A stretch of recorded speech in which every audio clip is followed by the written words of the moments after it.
मैं हूं विकास चंद्र। चर्चा करेंगे गुजरात विधानसभा चुनाव के लिए बीजेपी की रणनीति क्या है, विपक्ष के दावे क्या हैं और प्रधानमंत्री नरेंद्र मोदी का गुजरात के लिए मिशन क्या है। गुजरात विधानसभा चुनाव में बीजेपी बिल्कुल कोई रिस्क नहीं लेती है। ये बीजेपी का गढ़ है और बीजेपी ये मानकर चलती है कि गुजरात में अगर ठीक ठाक है तो पूरे देश में ठीक ठाक रहेगा।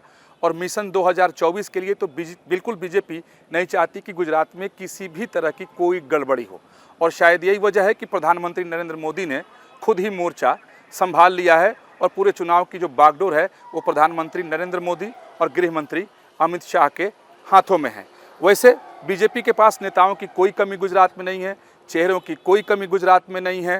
बीजेपी ने सुपर 16 एक टीम तैयार की है जिसमें 16 नेताओं को शामिल किया गया है। अलग अलग जाति, बिरादरी और क्षेत्र को ध्यान में रखते हुए इस टीम को बनाई गई है और बीजेपी का दावा है कि इस बार पहले से ज़्यादा सीट लेकर बीजेपी चुनाव जीतेगी।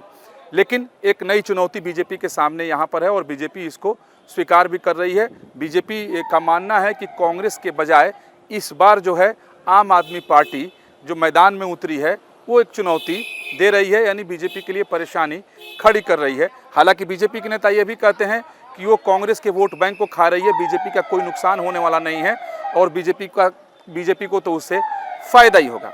लेकिन जब भी विधानसभा चुनाव आता है तो विपक्षी पार्टियां भी एक राजनीतिक माहौल बनाती हैं और एक ये माहौल के जरिए संदेश देने की कोशिश करती हैं कि इस बार की परिस्थिति तो बिल्कुल बीजेपी के प्रतिकूल है, बीजेपी के खिलाफ है और इस बार तो विपक्षी पार्टियां बीजेपी को पलट कर रहेंगी और माहौल बन जाता है और आम लोगों में चर्चा भी इसको लेकर तेज हो जाती है।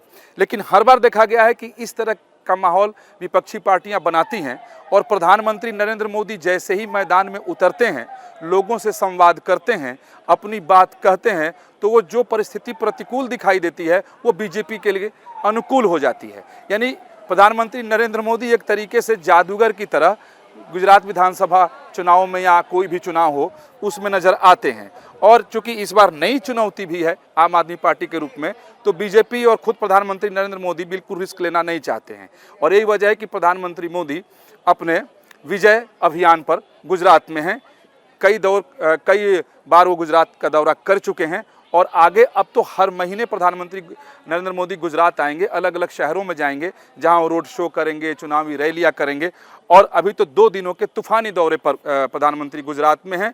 सूरत से इसकी उन्होंने शुरुआत की है, फिर उसके बाद भावनगर, उसके बाद अहमदाबाद, गांधीनगर और अंबाजी जाएंगे। अंबाजी से उनका आध्यात्मिक लगाव भी है। पिछले 4 दशकों से यानी 40 वर्षों से वो नवरात्रि में वहाँ पूजा पाठ, आराधना, आरती पूजन के लिए जाते हैं। जब भी मौका लगता है तब भी जाते हैं। इस बार भी वो जा रहे हैं और इस दौरे के दौरान तो वो लगभग 29,000 करोड़ रुपए का जो तोहफा है, नवरात्रि तोहफा कह सकते हैं, गुजरात को दे रहे हैं, जिसमें कई योजनाओं का शिलान्यास है और उद्घाटन भी है। और इस बार भी विपक्ष ने माहौल बनाया है कि इस बार तो बीजेपी को अगर वो धक्का ठीक से लगा दें तो शायद पलट सकते हैं।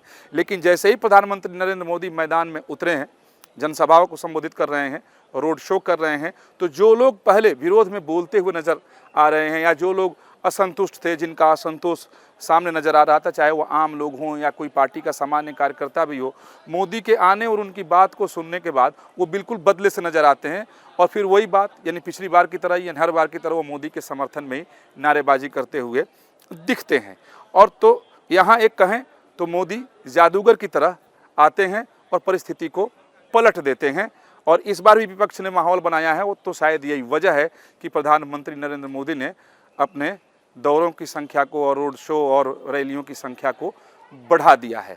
अगर बात करें तो जैसा मैंने पहले कहा कि यहाँ बीजेपी के पास चेहरों की कोई कमी नहीं है, नेताओं की कोई कमी नहीं है, लेकिन हर बार की तरह ये 6ठा विधानसभा चुनाव होने जा रहा है।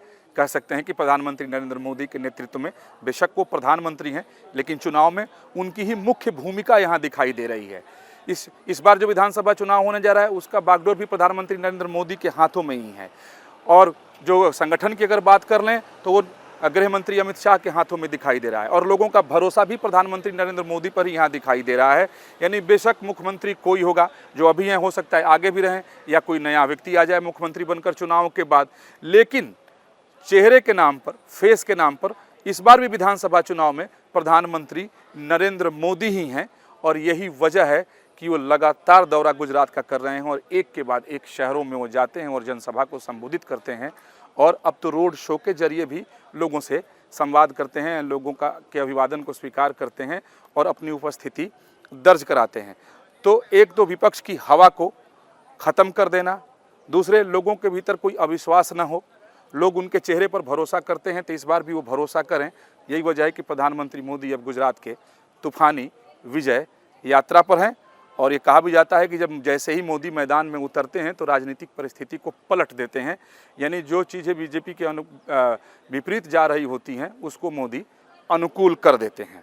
और इस बार भी उसी अभियान पर मोदी गुजरात में नज़र आ रहे हैं।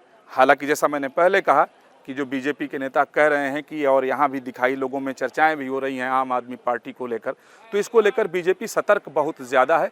खुद प्रधानमंत्री नरेंद्र मोदी इसको लेकर सतर्क बहुत ज़्यादा हैं। अमित शाह यही वजह है कि लगातार संगठन पर निगाह उनकी है और संगठन की व्यवस्था दुरुस्त करने में वो जुटे हुए हैं। लेकिन कुल मिलाकर कहें तो जो हवा विपक्ष के द्वारा बनाई गई है, हमेशा मोदी उसको पलटते आए हैं और इस बार भी उम्मीद जताई जा रही है कि बेशक विपक्ष ने हवा बनाई है कि इस बार बीजेपी को कड़ी चुनौती मिलने वाली है, लेकिन जैसे जैसे नरेंद्र मोदी का दौरा हो रहा है और एक शहर से दूसरे शहर में जाते हैं तो पीछे के शहर की राजनीतिक परिस्थिति बिल्कुल बदली सी नज़र आती है और उन लोगों के बयान भी बदले नज़र आते हैं जो लोग विरोध करते हुए पहले पाए जाते हैं या जो लोग विरोध करते हैं या जो असंतुष्ट होते हैं। तो कुल मिलाकर कह सकते हैं कि इस बार भी विधानसभा चुनाव में चेहरा नरेंद्र मोदी ही होंगे और परिस्थिति को पलटने वाले भी नरेंद्र मोदी ही होंगे। वीडियो ने सुभाष चंद्र के साथ विकास चंद्र, न्यूज नेशन, भावनगर।